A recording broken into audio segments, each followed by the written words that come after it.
चक शहर में औरताणी आवाज़ ते हिरक जी अगवा थी वियल नौजवान अञा ताईं बाज़ियाब न थी सघियो आहे। औरताणी आवाज़ ते अगवा थियल न्याज़ दीदो जे घर में सोगवारी सूरत हाल आहे ऐं वारिस संदसि बाज़ियाबी लाइ क़ुर पाक जो विर्द करे रहिया आहिनि। मुगवी जा पीरसन वालिदैन पंहिंजे पुट जी वापसी जो इंतज़ार करे रहिया आहिनि, जॾहिं त पुलिस तोड़े चूंडियल नुमाइंदनि मुगवी जी बाज़ियाबी लाइ कख भञी बीणो न कयो आहे।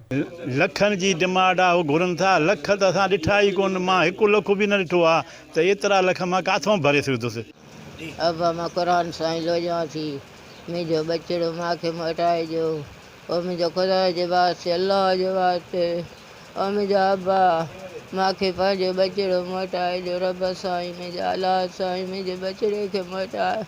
समाजी अॻवाननि तरफ़ां मुगवी जे वारसनि जी सार संभाल लहण जो सिलसिलो जारी आहे, पर को बि चूंडियल नुमाइंदो संदन तॾे ते न आहे पहुतो। पुलिस अगर पंहिंजो सही रोल अदा करे त असांजा नौजवान ईअं अगवा न थियनि, वारदातूं जो जेके केस आहिनि इहे न वधनि, ऐं पुलिस पंहिंजो सही रोल नथी अदा करे जंहिंजे करे इहे केस थियनि था, ॾींहों ॾींहों वधंदा वञनि था। ज़रूरत उन ॻाल्हि जी आहे त मुगवी न्याज़ देदो जी बाज़ियाबी लाइ कोशिशूं करे संदसि वालिदैन जी ख़ुशी मोटाए ॾिनी वञे। सागर जबार, सिंध टीवी न्यूज़, लखी।